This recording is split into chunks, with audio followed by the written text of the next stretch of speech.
આપણે એક બીજી પ્રવૃત્તિ કરીએ. આ પ્રવૃત્તિની અંદર આપણે શું શું લીધેલું છે? એક બોટલની ઉપર શું મૂકેલી છે? પેન્સિલ. શું લેવાનું છે? એક આપણે ફુગ્ગાની જરૂર પડશે. બરાબર.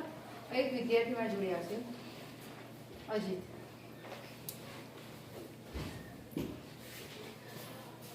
આ ફુગ્ગાનો વાળમાં શું કરવાનું? ઘસવાનું.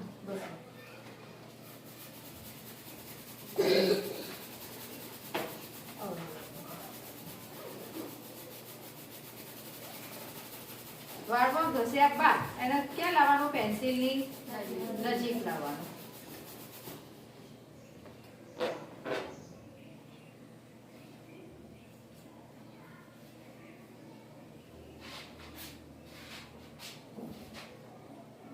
શું જોયું તમે?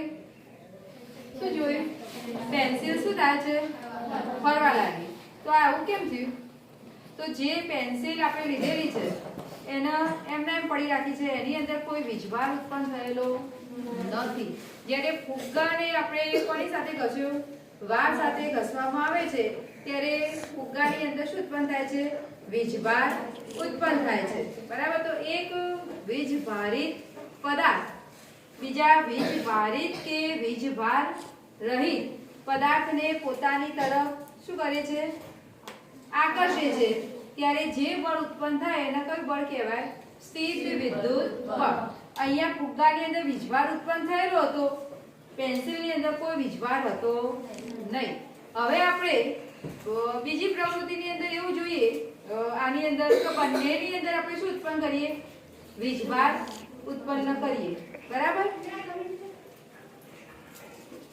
તો એક પેન્સિલને પણ આપણે વાળમાં ઘસવાની છે. એક વિદ્યાર્થી પેન્સિલને ઘસશે અને એક કોને ઘસશે?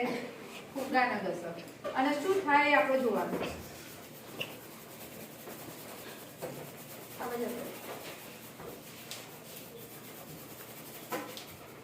બંનેના ઘસેલા ભાગો એકબીજાને શું લાવવાના? નજીક લાવવાનું. શું થાય એ તમારે અવલોકન કરવાનું.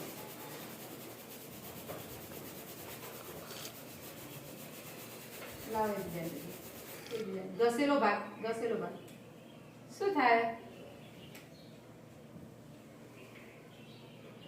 ખેંચાય એકબીજા તરફ?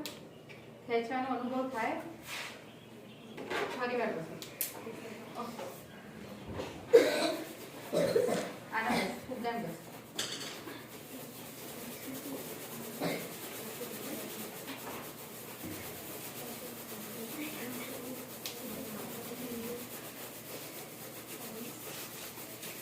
ઘસેલા ભાગ એકબીજાની જોડે લાવવાનો.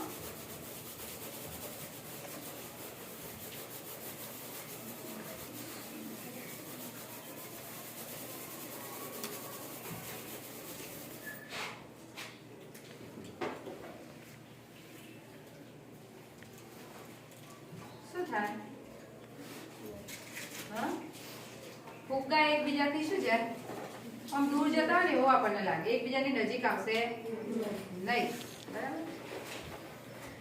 તો અહીંયા એક વીજભારિત પદાર્થ બીજા વીજભારિત કે વીજભાર રહિત પદાર્થને પોતાની તરફ શું કરે છે?